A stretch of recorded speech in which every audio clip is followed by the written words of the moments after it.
Bonjour, je suis Olivier Leray, référent chef produit climat à Littoral Normand. Bonjour, je suis Blandine Carré, animatrice technique carbone à Littoral Normand. Alors, nous sommes ravis de vous retrouver pour 3 podcasts qui vont parler du marché du carbone et de l'intérêt que ça peut représenter pour l'élevage laitier. Alors, le premier podcast va s'intéresser au plan d'action pour savoir ce que c'est dans un premier temps. Le deuxième podcast, ce sera pour déterminer à quoi sert un plan d'action. Et le troisième podcast présentera l'entrée sur le marché du carbone, comment ça se passe concrètement. Donc dans ce premier podcast, nous allons voir ce que c'est qu'un plan d'action carbone concrètement. Et donc ce plan d'action, il vient dans un deuxième temps, il vient juste après la réalisation d'un diagnostic carbone, en général réalisé avec l'outil CAP2ER. Alors, le plan d'action, il consiste à projeter l'exploitation dans 5 ans. Cette exploitation, elle va être modifiée par un certain nombre de leviers d'action que l'éleveur aura choisi en lien avec son projet et en lien avec les critères techniques que nous avons analysés au travers du diagnostic.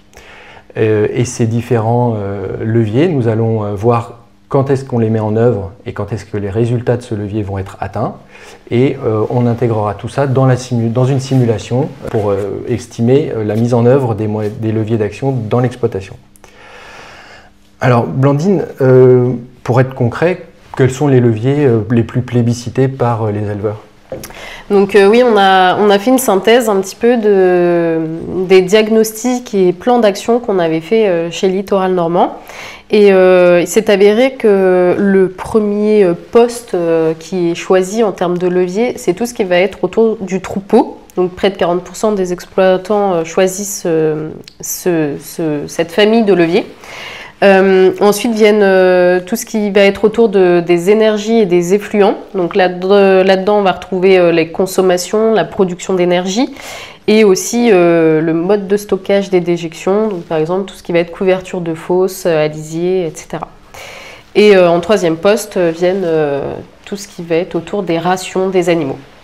Donc si on va un peu plus concrètement dans les actions choisies, donc ça va être le premier qui est choisi par 16% des exploitants, ça va être d'augmenter la production par vache, donc que ce soit par la génétique, par l'alimentation ou par le sanitaire.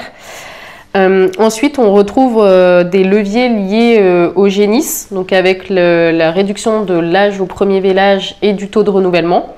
Et ensuite, on a des leviers tels que la valorisation des déjections, la diminution des consommations de concentrés ou encore la production d'électricité. D'accord. Finalement, concrètement, dans un plan d'action, il faut actionner combien de leviers pour que ce soit pertinent ?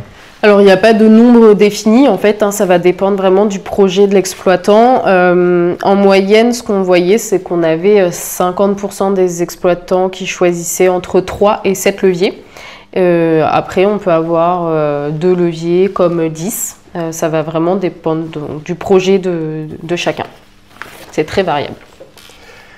Et est-ce qu'on a une idée de l'impact des leviers sur l'empreinte carbone ou les émissions de gaz à effet de serre? Alors effectivement, l'INRA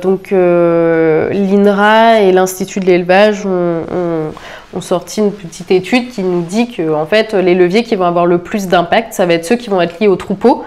Pourquoi ? Parce que ça va jouer sur les émissions de méthane et que le méthane, ça représente plus de 50% des émissions dans un bilan carbone en polyculture élevage. Et ensuite, l'objectif, ça va être de venir activer plusieurs petits leviers dans ces différentes familles de leviers pour avoir des potentiels de réduction qui vont être suffisamment conséquents. Très bien. Donc en synthèse, un plan d'action, c'est réalisé après un diagnostic. Il consiste à sélectionner des leviers d'action que l'exploitant va mettre en œuvre sur son exploitation dans les 5 prochaines années. Et ces leviers d'action, ils sont choisis en cohérence avec le projet de l'éleveur, en tout premier lieu, mais aussi avec quelques éléments d'analyse du diagnostic initial que nous avons réalisé.